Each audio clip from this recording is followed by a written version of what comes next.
What's going on, everyone? Big D here. It's time to review The Strain, Season 2, Episode 6, titled Identity. This is a spoiler review. If you've not seen the episode, go to fx.com/thestrain, watch the full episode there, download the FX app. Thanks for joining me, guys. By the way, my Straight Outta Compton and the Man from U.N.C.L.E. review are out, and maybe possibly this weekend, or for sure by Thursday and Friday, Hitman Agent 47 review and American Ultra review. So stay tuned for that, possibly Sinister 2 review, possibly. And again, Sunday, Fear the Walking Dead series premiere. I will be reviewing it weekly every Sunday. So right back at you. Alright, let's do this. Ladies and gentlemen, again, it should take me less than 3 minutes to recap the episode, give you my pros and cons and final score. And let's get right to it. The Strain. We're 6 episodes in already. 6 weeks in. I mean, it felt like this show started like 15 weeks ago. Like, literally, it's been freaking long. But let's get right to it. Either way, this guy arrives.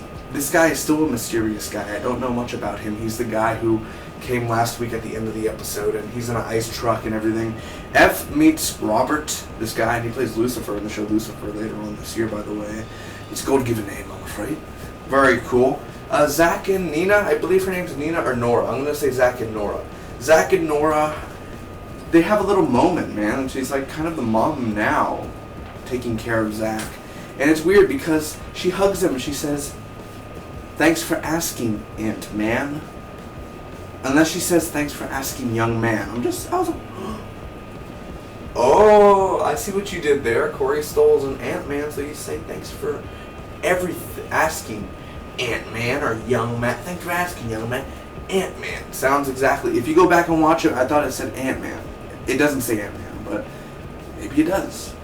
Unless you have like subtitles and it says what it said. But either way, I'm still right.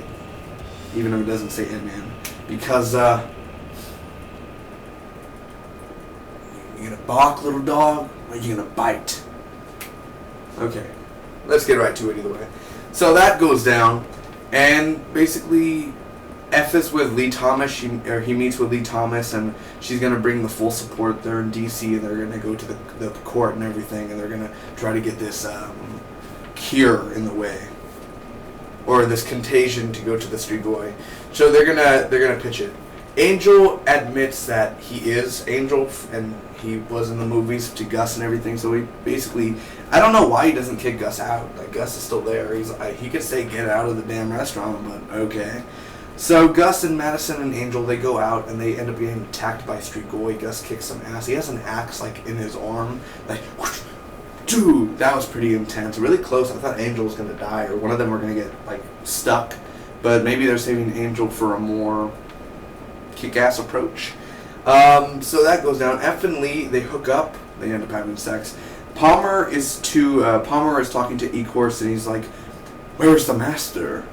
And basically he's like, "For your own sake, I'm not going to tell him what you just said," because like Palmer wants to see the master, he demands to, and E-Course is like, "No, the master is busy." So Zach and Nora, they are getting free stuff where Justine is at, and Nora and Zach end up getting attacked while they're on the way back to their house, or their own little storage place.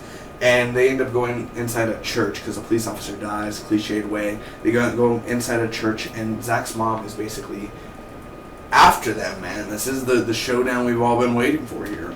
So basically, Fett and Co. arrive, and it's an all-out battle, man. You have the spider monkey kids are like, and they're just like, they're going freaking fast, man. And it may look silly to some people, like, oh, so CGI, but the way they have to do the frames, man, and the edit, that was pretty fun. Like the way that, and they jump like boom, boom, boom, boom, boom, and they just jump around, and they may be bulletproof, man, because I see them get shot 4 or 5 times until they get shot in the head. So, wow, that's something else. I guess they gotta shoot him in the head, so that was really weird. So Fett kicks some ass. He's like, "Mama Bear." So that was going down. And Fitz, where's Dutch, by the way? Dutch ain't there. Fitzwilliam ends up getting stung. Well, that's it for Fitzwilliam. He's like, "Don't make me become one of them." Yes, yeah. Fitzwilliam.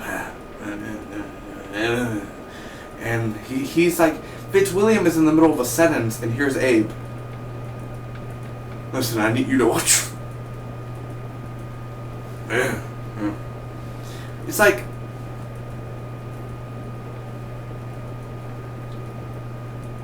he was in the middle of a sentence.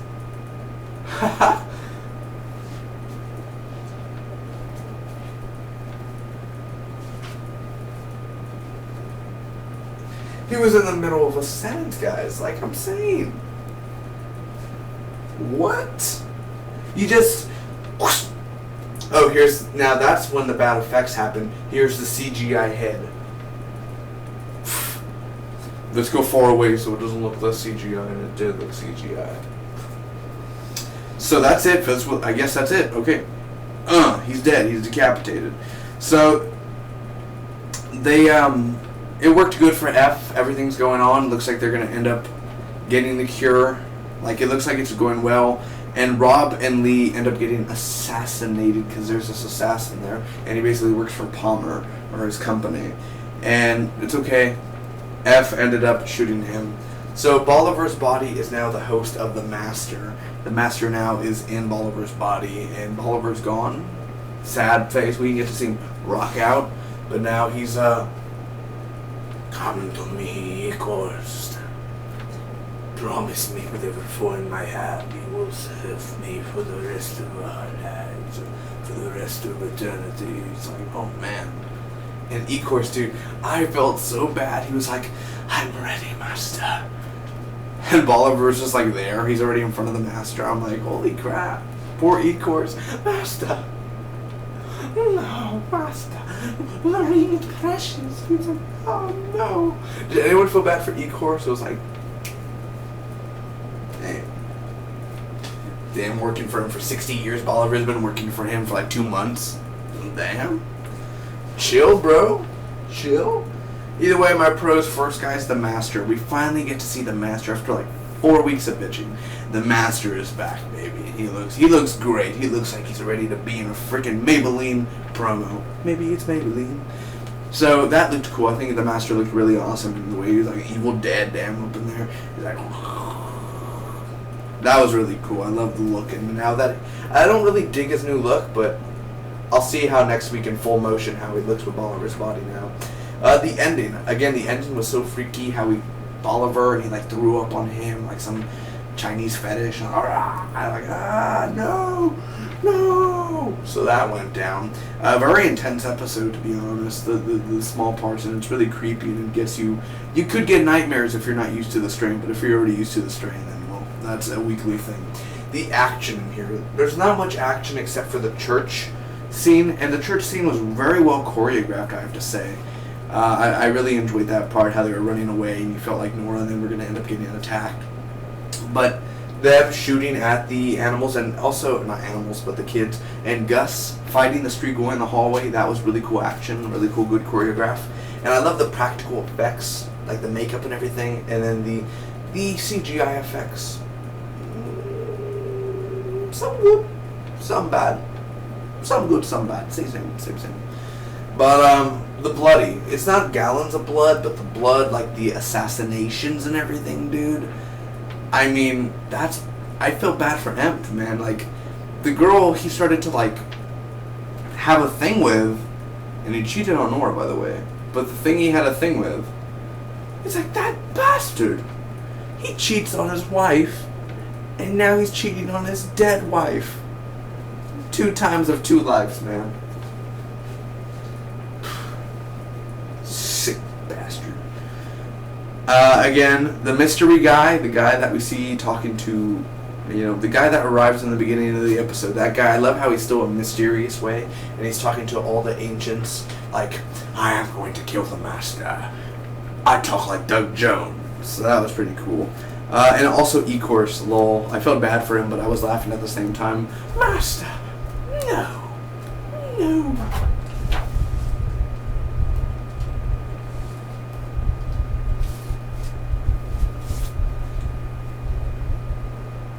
Be patient, mortals. Seriously. Really awesome. Now, the only cons I have, really, I'm going to be honest. TBH with you guys. I really do enjoy Gus. He has cool scenes. But Gus's storyline this season, what are you doing? What are you doing? Gus is a waste of time when you think about it. Let's go back. Waste of time. Look at Fett's storyline. Look at F's storyline. Look at the Dutch storyline. Oh, Gus's. Oh. 6 hours into the season. What really have you progressed? What really have you done, Gus? Like I said, I like the actor who plays Gus. I don't have a problem with Gus as his character. But the way his story is being written and the way that he was used in this episode, I didn't care for Gus this episode. Like, I care if he gets bit or something. Like, he's cool in action and everything. But other than that, like, pick up the pace. We're halfway basically through the season, if it's 13 or 15 episodes, I don't remember. But we're already like close to halfway, or if we already are halfway through the season. Get it up. Let's get the story up, guys. Come on, seriously, let's get this done. And there are a few slow parts in this episode that really did kind of bore me, more of the first half. F's storyline in here, again, we see him cheating, and I don't know, just his storyline didn't interest me in this episode, to be honest. Like, who cares? I want to go back to Fett and Abe and them. And Fitzwilliam's back. Okay, let's see what he does. And that's the next thing. Fitzwilliam's death is pointless. There's no emotion to it. They start to play the sad music. And it's kind of like...